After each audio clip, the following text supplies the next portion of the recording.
Well, over a year into the coronavirus pandemic, the death toll and hospitalizations are finally declining nationwide after a devastating surge of infections this winter.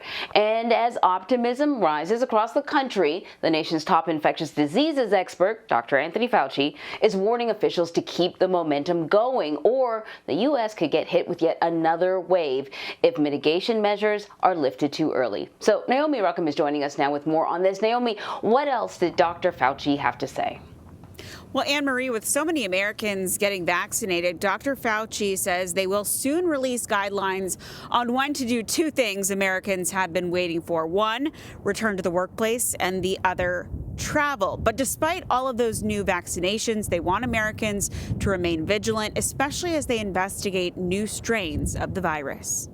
More than 2 million COVID-19 vaccine doses are being administered every day in the U.S., 107 million and counting so far. Over 37 million Americans are now considered fully vaccinated. That's 11% of the total population.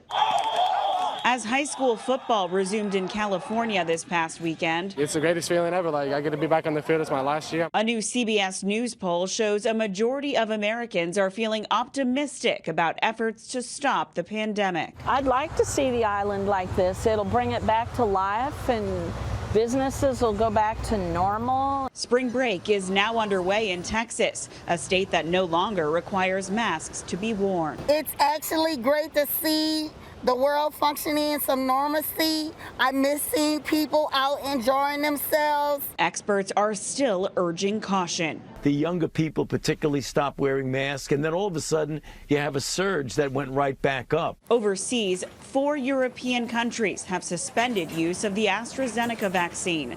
They're investigating reports that some recipients experienced serious blood clotting after their shots. The vaccine is not authorized in the U.S.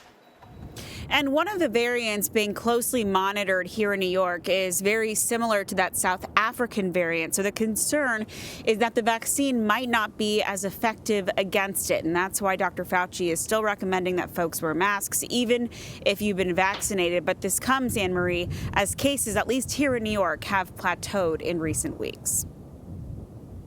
That is a little bit of good news. We'll take any good news. Listen, before you go, I want to just follow up on the AstraZeneca vaccine. AstraZeneca is preparing to file for a U.S. emergency use authorization for its vaccine. You pointed out that there have been suspensions in other countries. Is that likely to impact its approval?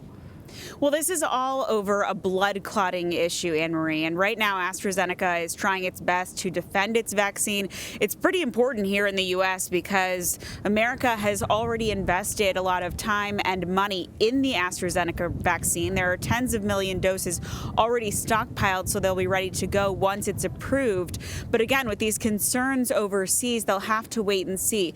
This vaccine was considered the top one some time ago because it was said to be cheaper and easier to make and transport. So you can bet folks on all sides will be waiting to find out exactly if this vaccine from AstraZeneca does have concerns, and if it does, if there's any way to overcome them so all those vaccines will not be lost. Anne-Marie? Yeah, indeed. Naomi, thank you so much.